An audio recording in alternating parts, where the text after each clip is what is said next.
ধরুন আপনি একটি হাই-রাইজ বিল্ডিং নির্মাণ করবেন এবং আপনার বিল্ডিংয়ে প্রায় 20টা ফ্ল্যাট হবে।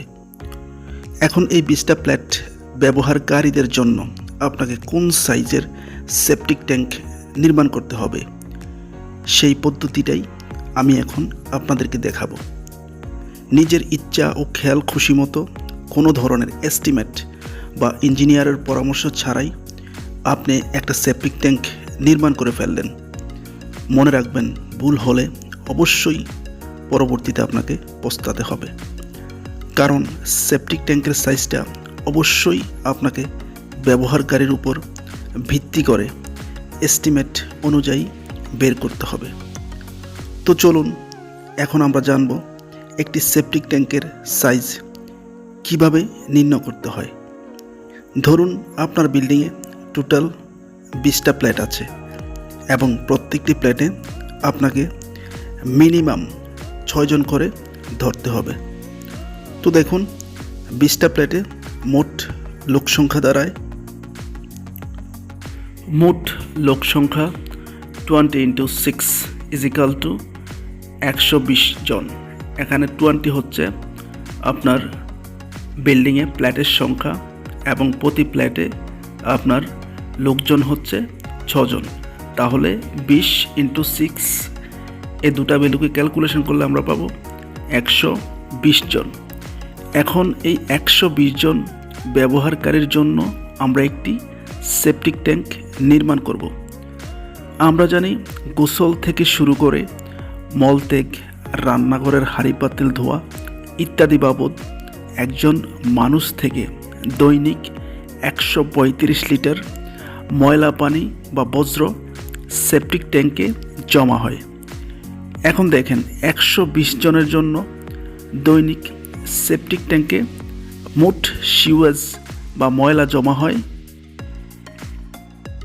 120 × 135। এই দুটা ভ্যালুকে ক্যালকুলেশন করলে আমরা পাবো 16,200 লিটার। এখন এই 16,200 লিটার সিওয়েজ বা ময়লার জন্য আপনি কোন সাইজের সেপটিক ট্যাঙ্ক নির্মাণ করবেন।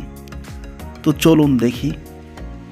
এখন হিসাবের সুবিধার্থে এই 16,200 লিটারকে আমরা ঘনমিটারে কনভার্ট করে ফেলব। আমরা জানি 1 ঘনমিটার সমান 1000 লিটার।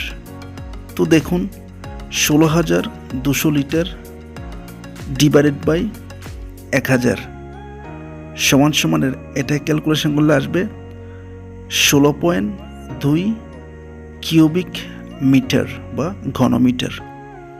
অর্থাৎ 120 জন ব্যবহারকারীর সিওয়েজ রাখার জন্য আপনার 16.2 ঘনমিটার জায়গা লাগবে।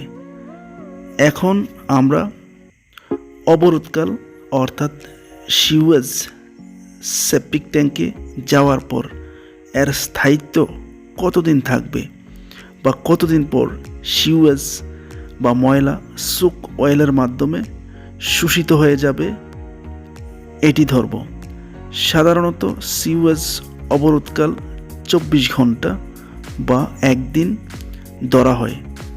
তাহলে দেখেন, 16.2 ডিভাইডেড বাই 1 সমান 16.2 ঘনমিটার।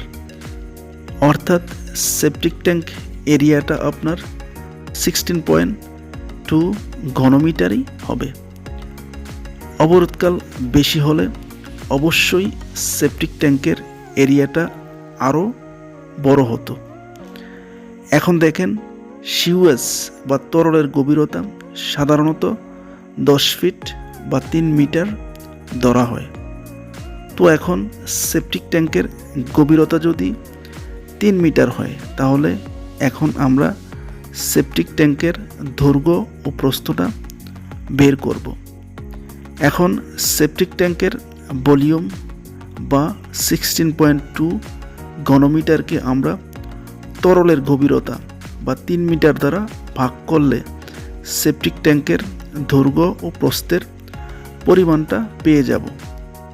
তো দেখেন 16.2 ডিভাইডেড বাই 3, এগুলোকে ক্যালকুলেশন করলে আসবে 5.4 স্কোয়ার মিটার, অর্থাৎ সেপটিক ট্যাঙ্কের দৈর্ঘ্য ও প্রস্থের পরিমাণ পেলাম 5.4 স্কোয়ার মিটার।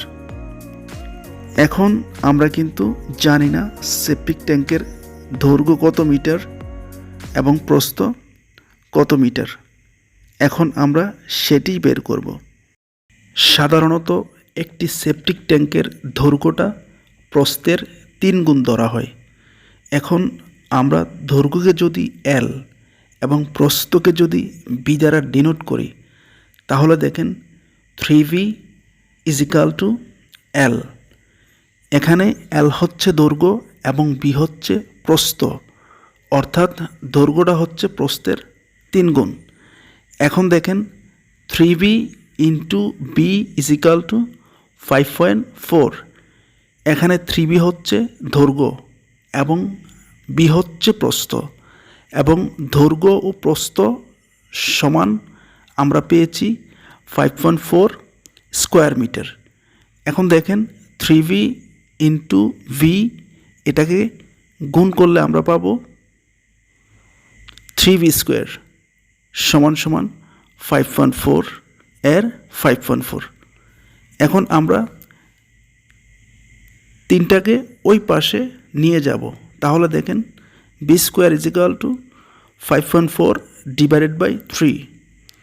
এখন দেখেন V = √5.4 ডিভাইডেড বাই 3, স্কোয়ার ওই পাশে গেলে রুট হয়ে যাবে। এখন দেখেন এটাকে ক্যালকুলেশন করলে আমরা পাবো B = 1.34 মিটার বা 4.5 ফিট। তো দেখেন আমরা অলরেডি সেপটিক ট্যাঙ্কের B বা প্রস্থটা পেয়ে গেছি। এখন দেখেন দৈর্ঘ্য হবে প্রস্থের 3 গুণ, তাহলে দৈর্ঘ্য L = 4.5 × 3 = 13.5 ফিট।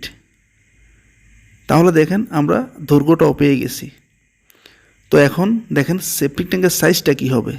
তাহলে দেখেন সেপটিক ট্যাঙ্কের সাইজ হবে, দৈর্ঘ্য হচ্ছে 13.5 ফিট, প্রস্থ হচ্ছে 4.5 ফিট এবং উচ্চতা বা গভীরতা হচ্ছে আপনার 3 ফিট।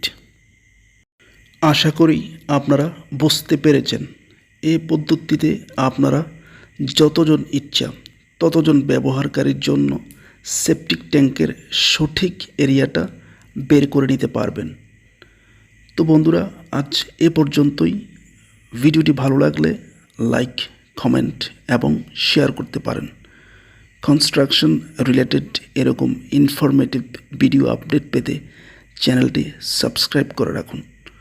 পরবর্তী ভিডিও দেখার অগ্রিম আমন্ত্রণ জানিয়ে আজকের মতো বিদায়। আসসালামু আলাইকুম।